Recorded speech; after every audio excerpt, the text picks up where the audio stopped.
Bueno, buenas tardes. Nada más saludarles. Gracias por estar aquí.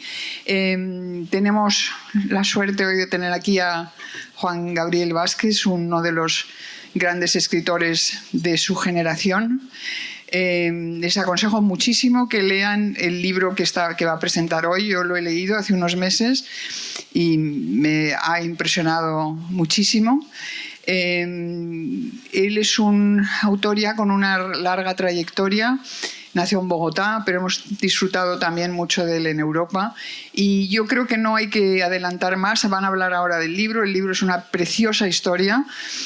Hablábamos antes precisamente de qué importancia tiene la historia y qué importancia tiene la forma, ¿no? El estilo de escribir. En este caso se juntan las dos cosas. Es una historia preciosa, contada de una manera magistral y emocionante, que va directo al alma. Entonces, nada más, te dejo en manos de tu traductor y de nuestro amigo también, y que lo disfrutéis mucho. Vamos a disfrutar cada minuto de esta noche en esta terraza maravillosa, y hoy no hay ni viento, hace un poco de calor, pero no hay ni viento, ni llueve, ni pasa nada, y estamos aquí encantados, o sea que bienvenidos todos. Muchas gracias. Καλησπέρα σας, buenas tardes. Bienvenido una otra vez en Grecia, Juan. Gracias. Voy a empezar por unas preguntas sobre su último libro publicado en griego. Se llama La traducción del mundo. Su libro está lleno de observaciones astutas sobre la esencia de la literatura y los valores de la ficción, y por supuesto estas las buscan no solo en la narración, pero también en otros ámbitos como el arte y la filosofía. Voy a insistir en uno de estos valores. En el capítulo titulado La vida es un punto de vista, usted menciona las dificultades para ir más allá de las limitaciones de la mirada personal y adoptar la visión de otra persona, algo que no es nada fácil, porque requiere, como usted describe, exige altas dosis de imaginación y flexibilidad moral, de curiosidad y de clarividencia, lo cual no está al alcance de todos, y eso es lamentable, porque las limitaciones de lo personal son también limitaciones políticas.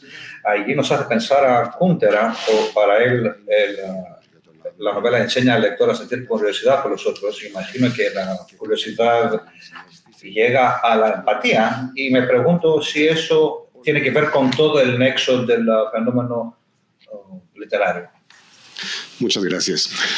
Pues primero quiero decir muchas gracias a todos ustedes y a todas por estar aquí. Para mí es un placer estar en Atenas, y es un placer estar en el Instituto Cervantes, que es como mi casa en todas las ciudades del mundo.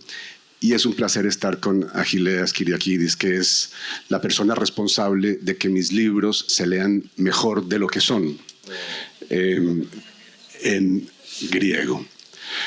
Difícil, muy difícil. El acto de imaginar a los otros, el acto de invadir, habitar el lugar que otra persona ocupa en el mundo para contar el mundo desde allí, es una de las grandes magias de la ficción. Es uno de los grandes sortilegios de que es capaz la ficción, y es inherente a ella. Sin ese privilegio perderíamos una de las grandes maneras que hemos inventado los seres humanos para conocer lo que Madox Ford, un novelista inglés, llamaba la vida entera de los otros. A mí ese adjetivo me encanta, la vida entera de los otros. Quiere decir que a través de una novela no solo llegamos a conocer lo visible, lo que se puede comprobar, lo que se puede medir, sino también lo invisible, el terreno de nuestras contradicciones, de nuestras ambigüedades, de nuestros demonios, todo lo que no mostramos al mundo. Y eso hace que la novela, la imaginación literaria, sea la única forma que tenemos de penetrar en ciertos lugares de lo que somos. Mis novelas, como sabes, con frecuencia cuentan historias reales, de personas reales. Las escribo... Su ficción. Sí, sí. Las escribo, estas ficciones, por ejemplo, una reciente que se llama Volver la vista atrás, sobre la historia de un amigo mío, Sergio Cabrera, director de cine colombiano. Esa novela cuenta su historia, pero me apresuro a decir que esa novela es una novela, no es una biografía. No es una biografía, no es un libro de historia, no es una crónica periodística. Es un libro que intenta, mediante el lenguaje de la ficción, contarles a ustedes justamente todo aquello que una biografía no podría contar, que un libro de historia no podría contar, que una crónica periodística no podría contar. Lo que he hecho en ese libro esencialmente es tratar a Sergio Cabrera, una persona real, de la misma forma en que Virginia Woolf, por ejemplo, trató a la señora Dalloway, metiéndome en su cabeza, interpretando sus emociones, leyendo su personalidad. Y eso permite abrir un espacio donde conocemos a este personaje de una manera que nunca una biografía podría lograr. Se corren enormes riesgos, pero eso para mí es uno de los grandes regalos que da la ficción y no estaría yo dispuesto a renunciar a él. Θα επανέλθω σε αυτό το θέμα. Volveré a esta temática, pero y luego hablaremos, y voy a hablar del libro también, que vamos a hablar también del libro Volver la vista atrás, que es, entre comillas, la biografía de un amigo suyo que sufrió mucho en su vida. El señor Cabrera es un director de cine. En la tercera parte de su libro, usted se enfoca más en la representación del mundo interior, o mejor, cómo hablar de la conciencia del otro en la ficción. Es una característica de la ficción. Otras formas de literatura, de la historia y el periodismo no puede hacerlo.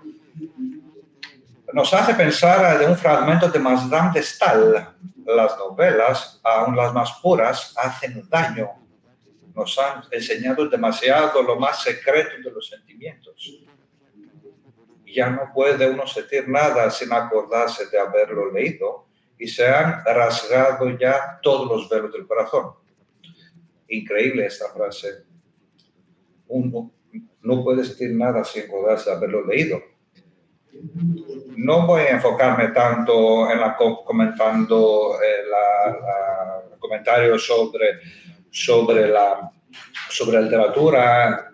Voy a insistir mucho a la observación de la literatura, algo borgesiana que usted adopta, que nadie puede sentir nada sin acordarse de haberlo leído. Y quiero que usted comente sobre esta frase. Sí, bueno, quisiera comentar también sobre la frase precedente que mencionabas de Madame de Staël, porque me parece muy elocuente esa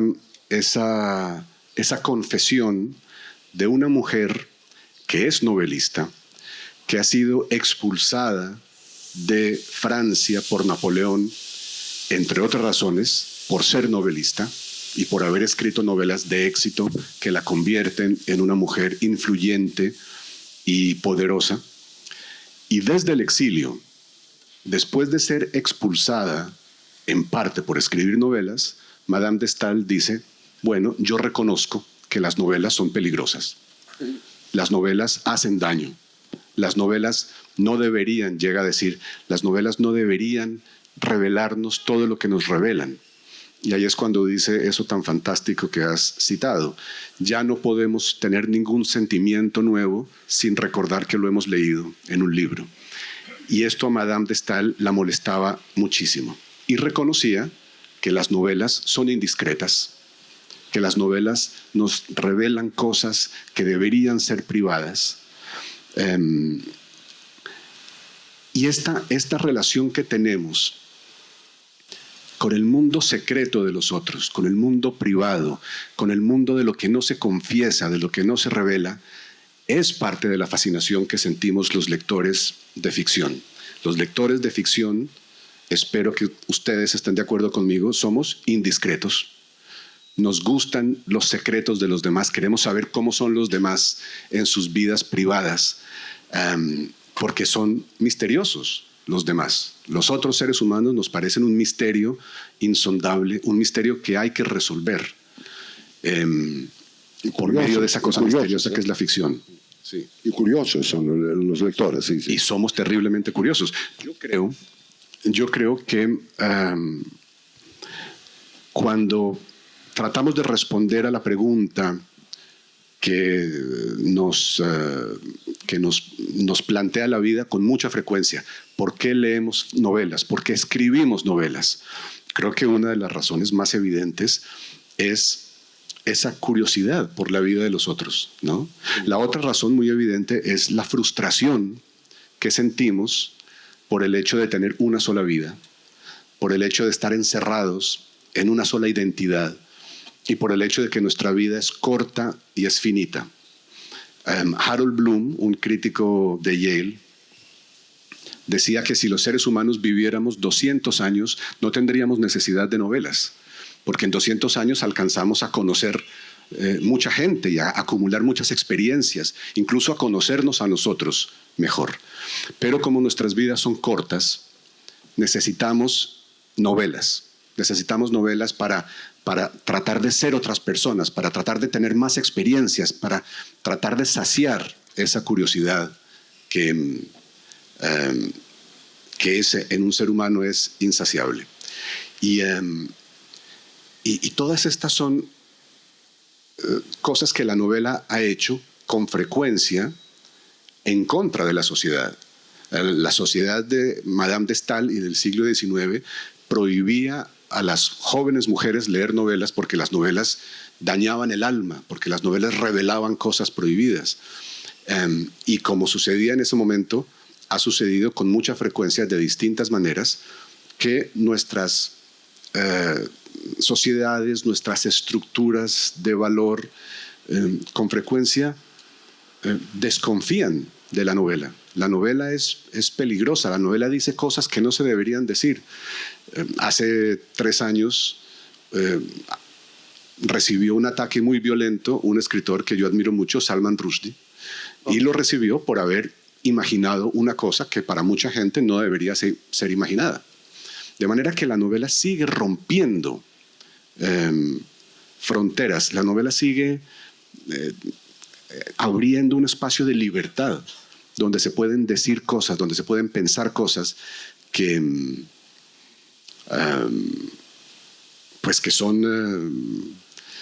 son reveladoras, que son rebeldes, que de alguna manera rompen las limitaciones que nos ponen las sociedades. Y eso sigue siendo importantísimo, tanto hoy como en 1810, cuando Madame de Staël publicó aquellas palabras. Y la empatía y la posibilidad de un hombre escribir de la parte de una mujer. Bueno, tú sabes, y no sé si lo sepan ustedes, pero esta libertad o esta prerrogativa que tiene la ficción, contar el mundo desde una identidad distinta, está pasando por un mal momento. Está siendo atacada. Al parecer, nos parece, a nuestra sociedad del año 2025, le parece cuestionable este derecho. Le parece que una persona solo debería escribir sobre su identidad. Un hombre blanco solo debería escribir sobre un hombre blanco. Y que atravesar esas líneas, las líneas sexuales, raciales, nacionales, debería condenarse, debería estar mal mirado, debería estar incluso prohibido. Esa es una conversación que estamos teniendo ahora. Hay grandes debates, ¿no? Lo sabes, sobre todo, creo yo, en países anglosajones. A mí esto me preocupa y me entristece, porque creo que hay una relación directa entre ese momento en que la novela descubrió la posibilidad de meterse en la piel de alguien que no es como yo, hay una relación directa entre ese momento y nuestras mejores conquistas democráticas. Hay una relación directa entre eso y los derechos humanos. ¿Por qué? Porque el momento en que usamos el lenguaje de la ficción para conocer la vida de otro, inmediatamente empiezan a romperse las divisiones que hay entre nosotros, los prejuicios, la insolidaridad y esa palabra que es muy grande y muy importante, empatía, Sí. pero que a veces nos da la impresión ahora de que cuando la decimos parecemos inocentes, parecemos idealistas. No, la idea de leer correctamente al otro, interpretar la vida del otro, es fundamental, no solo para la convivencia, sino para las conquistas sociales, políticas de un grupo de personas. Y lo contrario, aceptar que por razones identitarias, algunas de ellas que yo entiendo, algunas de ellas muy válidas, renunciamos a habitar la conciencia de otro, es un deterioro de nuestra capacidad para entender a los demás, es un deterioro de nuestra tolerancia, incluso tolerancia de la diferencia, tolerancia de la diversidad. Termino esta respuesta que es muy larga, me perdonas. Sí, claro. Pero no puedo no recordar a Milan Kundera, que dice en una página bellísima de los testamentos traicionados, dice que las sociedades europeas se suelen considerar a sí mismas las inventoras de los derechos humanos. Pero dice Kundera, antes de que inventaran los derechos humanos, era necesario inventar la noción de individuo, reconocernos como individuos y reconocer al otro como individuo. Y eso no hubiera podido suceder, dice Kundera, sin el arte de la novela, que nos entrena para entender verdades que no son la nuestra y para sentir curiosidad por las vidas de los otros. Eso es fundamental. Gracias. Na firma lingua potom. Vamos a ir más allá de la traducción de su libro, vamos a hablar de preguntas más generales sobre su literatura en general. Por supuesto, tiene un amor a su patriarca, la literatura Márquez, que yo también admiro mucho a Márquez, de los informantes, y después parece que con una pequeña, pasando por Costaguana, tiene una narración más documentalista, como colombiano, Sula, documentando de los traumas colectivos de Colombia del siglo XX. La historia es la arte, la ciencia de la miseria de los hombres, lo que ha escrito Ramón Quino. Y dos de estas novelas que son en primera persona para documentar más esta docuficción y también para resaltar que allí no es siempre otro el narrador, otro el escritor. Usted menciona cosas privadas, de su vida privada, como el nacimiento de sus hijas. ¿Puede hablar sobre cómo documenta usted su ficción, que es una necesidad muy importante? Es su último libro que todavía no se ha publicado, Feliz. Que Agileas acaba de terminar de traducir. En ese momento lo entiendes mejor que yo, me parece. Yo he entendido con el tiempo cómo es mi método, cómo funciona la escritura de mis novelas. Y he llegado a descubrir que las novelas siempre comienzan con un acto periodístico. Siempre mis novelas comienzan con un encuentro con una persona que me interesa, que tiene una historia y a la que entrevisto. La entrevisto durante 2 horas o 100 horas o 7 años, como en el caso de Sergio Cabrera. Es un acto de periodista que quiere excavar en una verdad ajena, en una vida ajena. Luego, el periodista sale de la escena y entra el historiador. Y el historiador entra porque mis novelas suelen hablar del pasado colectivo de Colombia, de episodios que me han marcado o de episodios que han marcado la vida de mi país, como la presencia de exiliados alemanes durante la Segunda Guerra en una novela que se llama Los Informantes, o como los grandes crímenes políticos del siglo XX que marcaron mi vida, aunque yo nací mucho después, en una novela que se llama La forma de las ruinas, o como la relación entre la Guerra Civil Española, la Revolución Cultural en China y las guerrillas colombianas durante el siglo XX, que es lo que cuenta la última novela, Volver la vista atrás. Para construir esos momentos históricos, voy a archivos, recopilo documentos, encuentro fotografías y hago un trabajo de historiador. Bien, el siguiente paso es el novelista. Ahí entra el novelista. Y la única tarea del novelista es tratar de decirles a ustedes, los lectores, algo que ni el historiador ni el periodista pudieron decir. Es decir, mi tarea como novelista es usar todo lo que he averiguado para contar algo que no está en eso. Mi tarea como novelista es tratar de hacer lo que decía un gran escritor austríaco, Hermann Broch. La única razón de ser de la novela es decir lo que solo la novela puede decir. ¿Y qué es esto? La vida emocional de los personajes, la vida psicológica de los personajes, la vida secreta de la historia, tratar de excavar en las mentiras de la historia, en las falsedades de la historia, tratar de contar sobre un personaje histórico no lo que sabemos a través de la biografía o de la historia, sino lo que no se sabe. Tratar de usar la novela para contar los secretos, lo invisible de lo que es público y es visible. Gracias. Grigori, δεν θα παραβείς τίποτα αυτό, να συνεχίσω εγώ και... ¿Usted quiere que seguimos conmigo?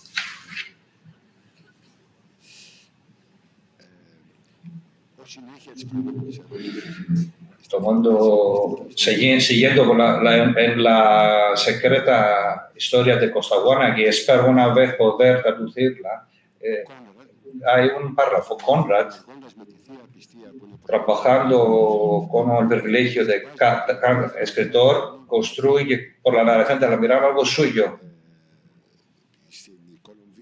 En Colombia, cuando él vivía, aprende por Altamirano algo de su país y empieza a escribir y describir un país que se llama Costaguana. Nostromo no es de Altamirano y Colombia no es lo mismo. No es correcto, dice Altamirano. Lo que escribí es una novela, pero no esa es la historia de mi país, dice Altamirano. Por supuesto que no, dice Conrad, es la historia de mi propio país, es la historia de Costaguana. Entonces, la ficción necesita documentos de la verdad. ¿Y cuál es? ¿Qué es correcto? Lo que escribió Cervantes, que historia es la madre de la verdad, o lo que escribió Hervé de Tellier. ¿Qué sería la historia? ¿Qué sería la historia? ¿Qué sería la historia sin la fuerza de la ficción? Muy bien, esto es muy importante. Claro, partamos de una constatación que puede parecer elemental, pero que en realidad a mí no deja de sorprenderme. El pasado no existe. El pasado no es un territorio físico al que podamos viajar cuando queramos para ver cómo ocurrieron las cosas allí.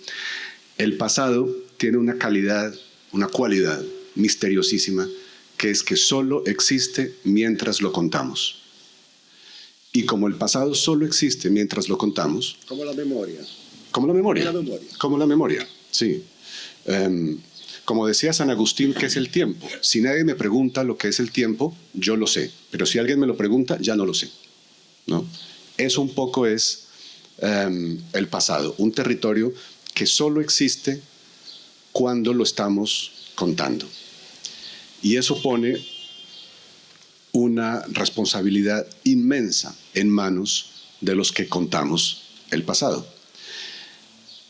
Lo podemos comenzar a explorar el pasado mediante las escrituras, vamos a llamarlo factuales, las maneras que hemos inventado para contar todo lo que se puede ver, todo lo que se puede medir, todo lo que se puede comprobar. Eso es la superficie de nuestra experiencia social, pero por debajo de esa superficie que se puede ver, que se puede tocar, que se puede contar, que se puede medir, que se puede entender mediante formas empíricas, por debajo de esto hay otro mundo. Hay el mundo de lo que no se puede medir, de lo que no se puede comprobar, de nuestras emociones, de nuestros demonios, como decía antes, de nuestras contradicciones.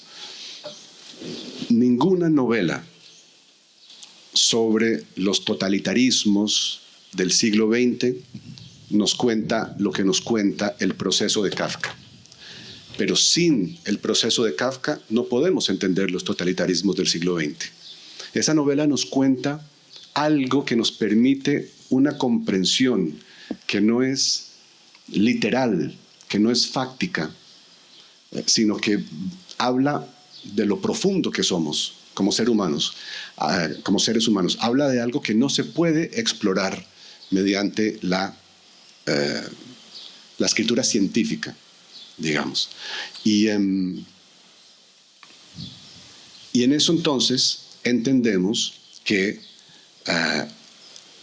la historia puede tratar de ser exhaustiva frente a un momento histórico, las guerras napoleónicas, por ejemplo, pero siempre deja una esquina sin explorar, siempre deja un lugar sin iluminar, y ese lugar solo lo podemos entender leyendo Guerra y Paz de Tolstói.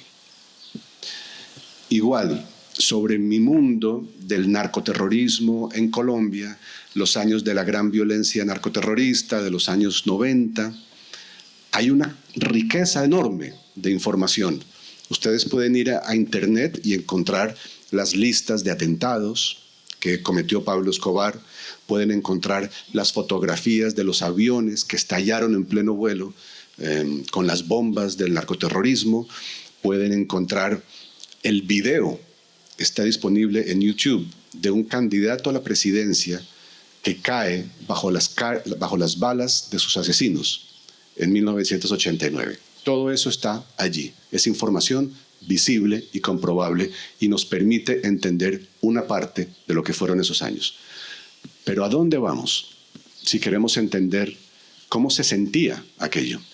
¿A dónde vamos si queremos entender el miedo de salir a la calle, el miedo de no volver a casa en las tardes, el miedo de una bomba en un centro comercial que pueda hacerle daño a las personas que queremos?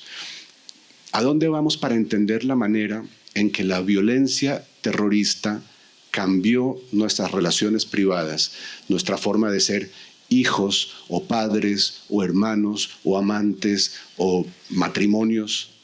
Esas vidas privadas cambiaron por el terrorismo de los años 90.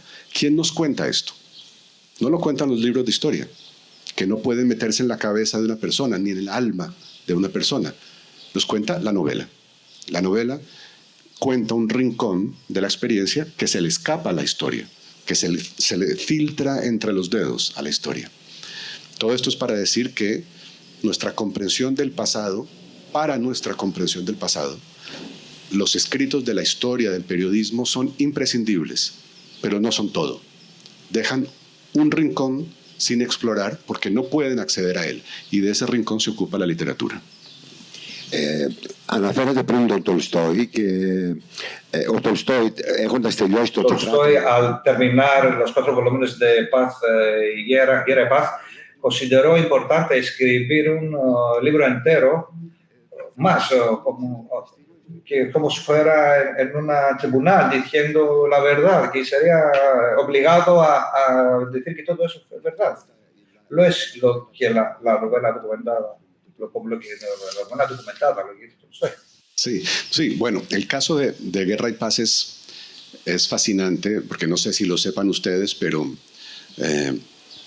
después de que Tolstói empezó a publicar la novela, se publicó en varias entregas, empezó a recibir ataques de los historiadores que le decían, esto no ocurrió así, usted está cambiando las cronologías, esto en realidad los documentos no lo demuestran.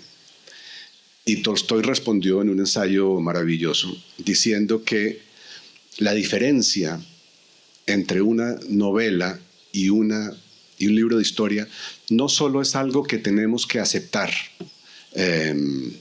un poco con resignación, sino que es algo absolutamente necesario. ¿Por qué? Porque el novelista y el historiador utilizan fuentes distintas. Y lo explica maravillosamente. Dice, imaginemos una batalla. Terminada una batalla, cada soldado sale inmediatamente a contar su versión, que es caótica, que está pasada por el miedo, por la angustia, por la preocupación de matar o de morir, emociones mezcladas. Y todas esas versiones constituyen un gran caos, sin orden, sin concierto, sin definición. Al día siguiente, todas esas versiones caóticas de la batalla se condensan en una versión, que es la del capitán. Y al día siguiente, todos los capitanes se reúnen y se ponen de acuerdo en una versión que llevan al ministro de guerra. Esa es la versión que acabará en los libros de historia, dice Tolstói. Entonces, esa versión es completamente distinta de lo que cuenta una novela, porque la novela no consulta esa versión, la novela consulta al soldado, al primer soldado que contó el caos, que contó el miedo, que contó la angustia. Entonces, una novela siempre dirá cosas distintas de las que dice un libro de historia. Eso no es un problema, es absolutamente necesario y es la razón de que la novela es imprescindible para completar el cuadro de lo que sabemos. Θυμήθηκα μια φράση του Αντρέη Ταρκόφσκι. Me acabo de acordar de una frase de Andrei Tarkovsky.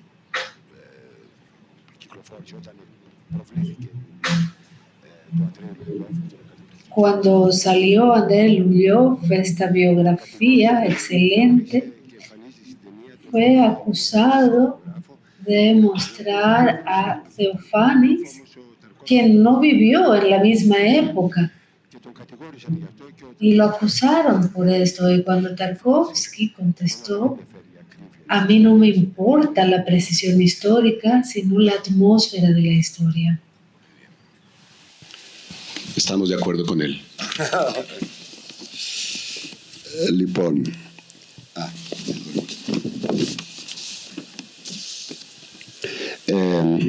πάνω στο ίδιο θέμα, να τρέχω στο τελευταίο σας βιβλίο που είχα την τιμή και τη χαρά να μεταφράσω και που θα εκδοθεί το φθινόπωρο. Volviendo a este mismo tema, vuelvo a su último libro que tuve el placer y la alegría de traducir, Los nombres de Felisa, y leo un excerpto. Se murió de tristeza, escribía ahí García Márquez, y fue entonces cuando me pregunté por primera vez por qué estaba triste Felisa, y fue entonces cuando me respondí que nunca lo sabría, ni yo ni nadie, porque hay verdades que desaparecen con quien muere y ni siquiera sus seres más queridos logran conocer.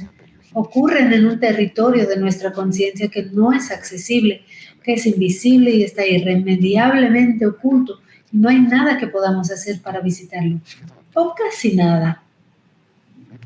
¿Será que la misión de tu narrativa es precisamente la de descubrir este casi nada, desvelarlo?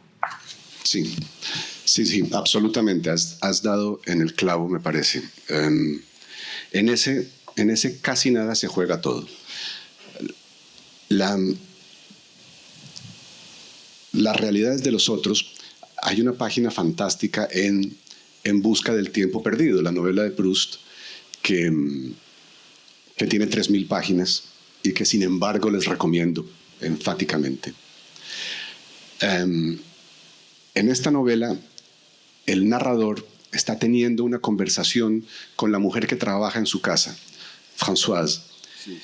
Y en algún momento hablan de las novelas, de la ficción, y Françoise le dice que a ella no le interesan los personajes de ficción porque no existen. Prefiere que le hablen de gente real. Y dice Marcel, el narrador, el problema es que a las personas reales las conocemos a través de los sentidos. Y como las conocemos a través de los sentidos, siempre habrá en ellas algo opaco. Es decir, con la mirada no podemos entrar en el alma de alguien más. Con la mirada no podemos entrar en su cabeza, en sus emociones, en su psicología. En cambio, dice Marcel, a un personaje de ficción no lo conocemos a través de los sentidos, sino del alma. Yo entiendo que lo que está diciendo es que lo conocemos a través del lenguaje de la novela, que nos da acceso a los secretos más ocultos, a los lugares más recónditos de otra persona. Entonces, eso es lo que intenta hacer una novela siempre, reconocer que los otros seres humanos, los compañeros de nuestras vidas, son opacos, que nunca los llegaremos a conocer completamente, pero que el lenguaje de la ficción nos permite casi eso. Como lectores, cuando leemos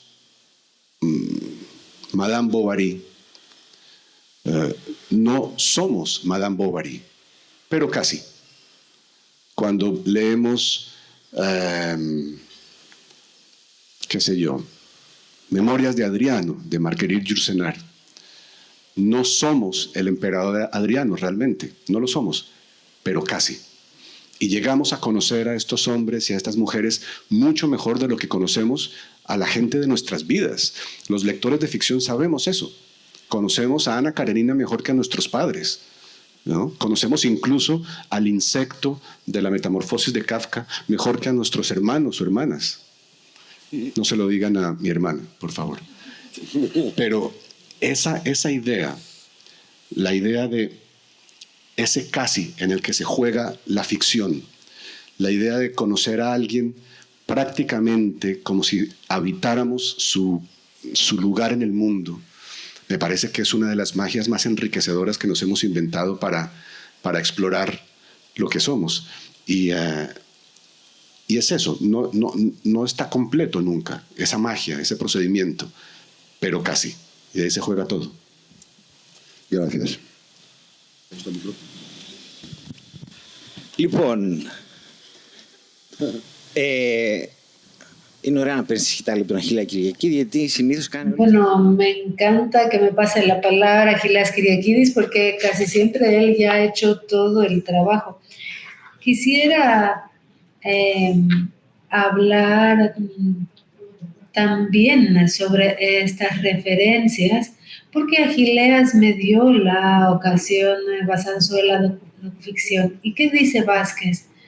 La forma refleja la relación del narrador con su material. Y esta relación no es solo literaria, es también ética, moral. En otras palabras, cada poética también presupone una situación moral. Y creo que es muy valiente utilizar esta palabra, la ética, y por eso quiero preguntar al autor, ¿cuál es el contenido ético y moral de un autor con un contenido que es muy traumático y muy violento? Sí, es una pregunta muy importante. Desde luego, cuando hablo de las preguntas morales que se hace una ficción, las preguntas éticas que se hace, no estoy en ningún caso hablando de tomar posiciones morales ni tomar posiciones éticas, porque una novela no hace eso. Una novela abre un espacio donde dos sistemas de valores opuestos puedan coexistir y podamos entender el mundo desde muchos puntos de vista distintos. Pero sí creo que en las novelas que más me interesan se discuten grandes preguntas morales. ¿Por qué nos hacemos daño? ¿Por qué hacemos daño a los otros? ¿Cómo lidiamos con el daño que nos hacen? ¿Por qué hay opresores y oprimidos? ¿Por qué hay injusticia en las relaciones políticas, por qué hay mentira y falsedad en las relaciones de los seres humanos entre sí y también de los seres humanos con las fuerzas que controlan sus vidas, las fuerzas de la historia y de la política. Todas estas son preguntas morales. Esos momentos en que un personaje toma una decisión que cambia su vida forman parte de mi biografía, tanto como mi propia vida. Yo recuerdo, tanto como las cosas que me han pasado a mí, yo recuerdo el momento en que Ana Karenina decide suicidarse, lanzarse a las vías del tren. Y recuerdo perfectamente cómo ella llevaba un bolso y el bolso se enreda entre los hilos de su vestido y entonces tiene que esperar al siguiente tren. Y esto lo recuerdo como si lo hubiera vivido, ¿no? Forma parte, lo que he leído, de mi biografía moral también. Y yo creo que en eso comienza a ser válido lo que decimos cuando decimos que la ficción es una educación sentimental. Nos educamos sentimentalmente en la lectura de las grandes novelas, de nuestras novelas favoritas. Hay un filósofo norteamericano, Richard Rorty, que habla del léxico final. Dice, todos los seres humanos cargamos durante nuestra vida con un grupo de palabras, un léxico, que define lo que somos. Define lo que pensamos, lo que creemos, lo que es importante para nosotros, lo que no es importante para nosotros. Eso, dice él, es el léxico final. Bien, yo creo que ese léxico, nosotros, los lectores de novelas, lo construimos con novelas. Lo construimos o leyendo a Cervantes, o leyendo a Montaigne, o leyendo a Shakespeare, con lo cual no solo las novelas entran, toda la literatura. Pero cuando hablamos de la literatura como una educación sentimental, eso es lo que estamos diciendo. Vamos acoplando, o más bien recopilando, experiencias que no son las nuestras, que son las de Aureliano Buendía frente al pelotón de fusilamiento, o las de Orlando, aquel joven que se convirtió en mujer en una novela de Virginia Woolf, o las de Julieta, o Romeo, o Macbeth, o Don Quijote. Esas experiencias forman parte de lo que somos y constituyen una verdadera educación moral que de alguna manera extrañísima da forma a nuestra concepción del mundo. Nada de esto, me apresuro a decir, nada de esto quiere decir que los lectores de novelas sean mejores personas que los otros.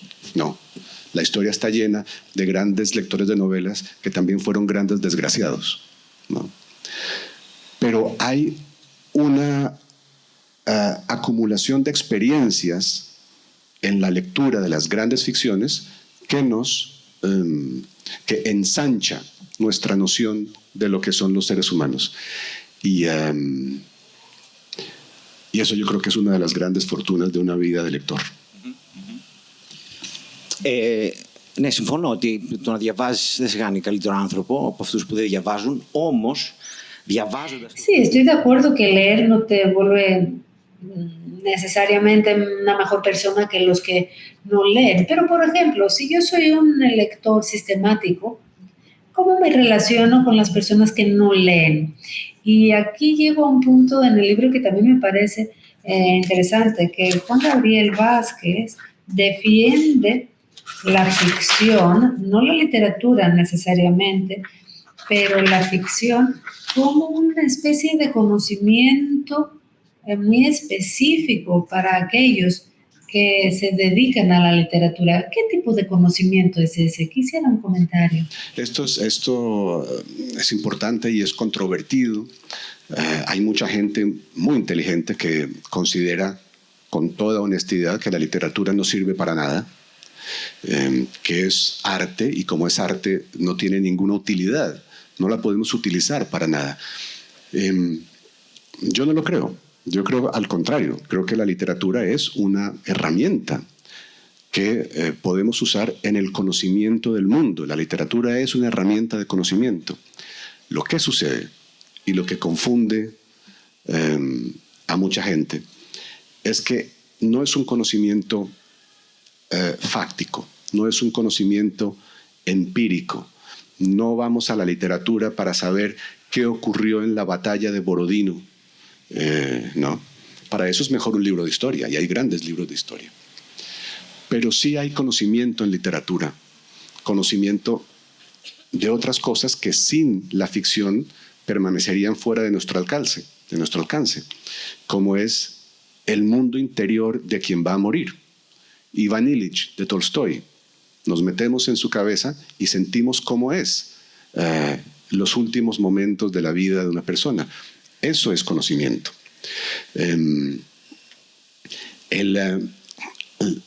La ficción está llena. El corazón de las tinieblas, por ejemplo, El corazón de las tinieblas de Joseph Conrad, ese novelista polaco que escribía en inglés, es una novela que yo tengo el placer de haber traducido.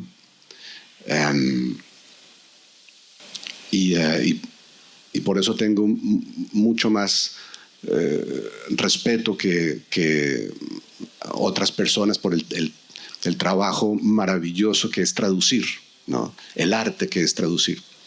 Bien, El corazón de las tinieblas nos cuenta el viaje de un hombre al corazón de la selva africana para rescatar de allí a una persona que ha enloquecido y traerla de vuelta a Europa. Es un viaje a lo desconocido, es un viaje a lo misterioso, pero no solamente por tratarse de un terreno misterioso en esa época, en 1890, sino por tratarse de un contacto con zonas misteriosas del alma humana. Es una investigación en los terrenos del mal. Esa novela trae conocimiento sobre los rincones oscuros de lo que somos, sobre nuestros peores instintos, sobre todo el mal que podemos cargar por dentro. Y esos son conocimientos que sirven en la vida, sirven en el curso de la vida. No es una pedagogía. Las novelas no enseñan nada. Cuando una novela se propone enseñar algo, inmediatamente se vuelve una mala novela. Pero si no se propone enseñar nada, con mucha frecuencia enseñan cosas. Y esas cosas suelen ser de las que nos cambian la vida. Θα κάνω άλλη μία μικρή ερώτηση και νομίζω ότι έχουμε χρόνο μετά για να... Otra pregunta corta y creo que después quedará algo de tiempo para una pregunta del público. Lo que siempre quise preguntar, y ahora sí tengo la oportunidad, es lo siguiente: el autor y las raíces, Colombia.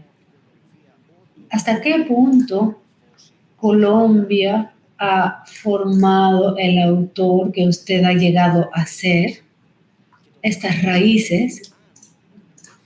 Y si encontrarse lejos de sus raíces y de Colombia tiene algo de creativo para el autor. Colombia es mi obsesión, mi único tema. Desde mi segundo libro, que es una novela que se llama Los Informantes, no he escrito una sola página que no sea obsesivamente colombiana, obsesivamente una exploración de mi país, de las preguntas que me hago sobre mi país, que son muchas, que no he conseguido responder, por eso sigo escribiendo.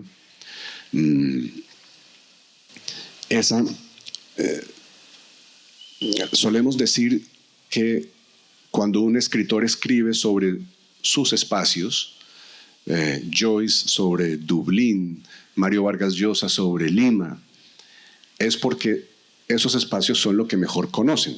Yo no lo creo. Yo creo que escribimos sobre nuestros lugares porque son los lugares que nos sorprenden. Son los lugares que creíamos conocer, que creíamos dominar. Son los lugares que creíamos perfectamente controlar. Y de repente descubrimos algo y nos damos cuenta de que no entendemos nada. de que son lugares llenos de secretos, llenos de misterios, que nos agreden, que nos atacan, llenos de zonas oscuras, y por eso escribimos. Hay siempre esa noción de investigar en el terreno de lo desconocido, que para mí es lo que define mi relación con Colombia. Es un lugar que me obsesiona, que me acompaña. Mucho de mi periodismo está dedicado a explorar también mi relación tensa con mi país, el presente de mi país.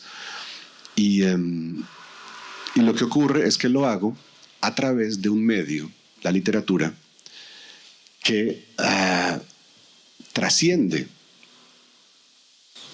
las fronteras de mi país.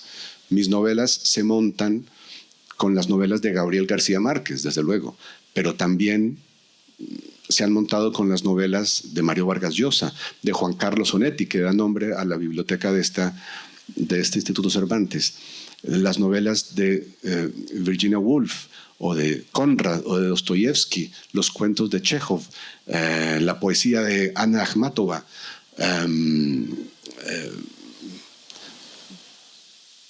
la Ilíada, la Odisea y Sófocles y Shakespeare y Dante. Todo eso entra dentro de un pequeño aparato que es una de mis novelas que trata de explicar mi país. Es lo que ha hecho la literatura siempre, ¿no? Nos montamos en una larga tradición, y la idea de tradición es muy importante para mí. Y esa tradición nos da las herramientas para explorar nuestro momento presente, nuestro lugar en él y la relación que hay entre las dos cosas. Δεν ξέρω, μπορούμε να πάρουμε... Θα ήθελε κάποιος να ρωτήσει κάτι τον... ¿Hay alguien que quiera preguntarle algo a Juan Gabriel Vázquez? Hay tiempo para una pregunta. Porque si no lo hacéis, lo hará Gileas Kiriakidis. No. A Gileas, entonces. Ah, sí hay, perdón. Es que no veo desde aquí. Bueno, yo quisiera, si me permiten, antes de recibir la pregunta, agradecer a los traductores que tengo aquí en el oído. Esto es mágico, lo que está pasando, ¿no? Me están hablando al oído y me están traduciendo todo lo que me preguntan estos dos señores, y les quiero agradecer porque es una tarea enormemente difícil, y además a veces me han dictado las respuestas de lo que debo decir, entonces me han dejado muy bien, he quedado muy... Por favor. Sí. En el primer día del Festival LEA de este año hablamos de caricaturas, y en la planta baja del Instituto Cervantes hay una exposición de caricaturas que hubo caricaturistas premiados, creo ayer o anteayer.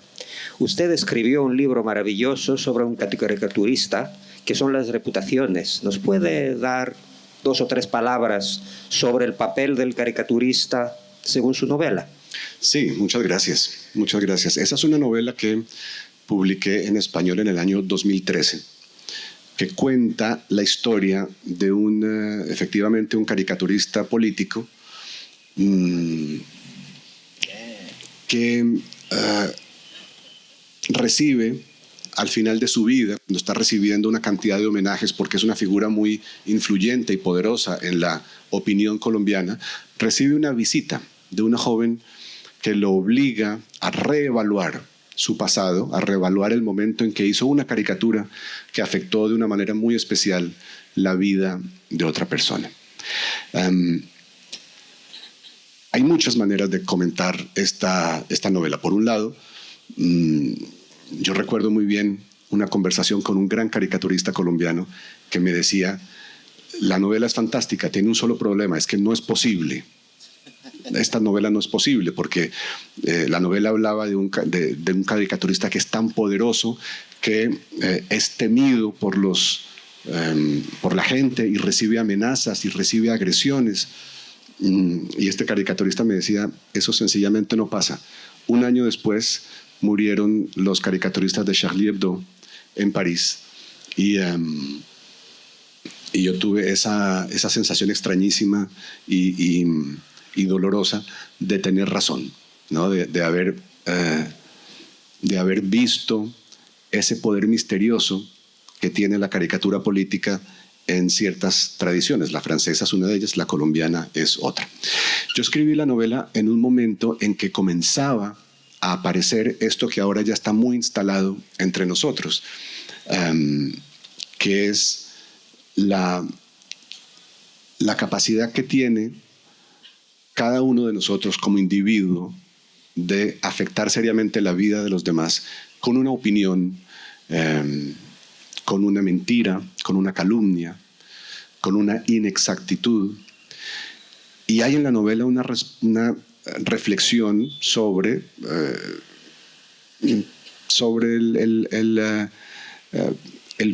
el peso de nuestra palabra o de nuestra acción en el mundo, que es algo que siempre me ha preocupado y que este caricaturista en concreto no logra controlar.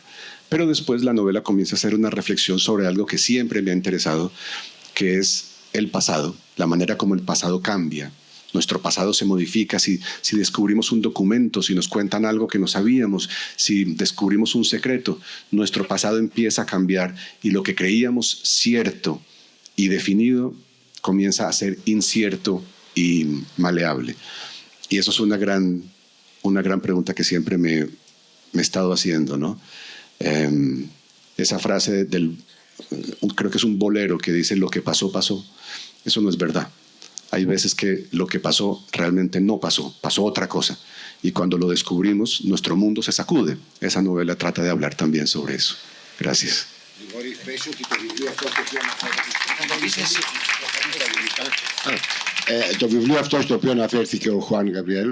Este libro al que se mencionó Juan Gabriel Vázquez existe en Grecia. Ha sido editado bajo el título de Hipólipsis por Ediciones Ícaros. Antes que nada, quiero darles las gracias a los tres por esta conversación tan interesante. Perdón. ¿Aquí? Muchísimas gracias de verdad por esta conversación tan interesante. Son en estos actos en los que me siento muy orgullosa de ser colombiana. Así que muchas gracias, Juan Gabriel. Quiero decirles que los libros de Juan Gabriel están aquí en español y en griego para quien quiera comprarlos. Y Juan Gabriel firmará los libros abajo en la entrada del Cervantes. No sé si lo tradujeron. Τα βιβλία είναι στα ισπανικά και στα ελληνικά εδώ και θα υπογράψει τα βιβλία σας κάτω στο ισόγειο γιατί έχουμε συνέχεια στο φεστιβάλ. Seguimos después ahora en un ratico con una charla sobre la migración y la literatura con Emiliano Monge, Brenda Navarro y Christos Kythreotis. Muchas gracias.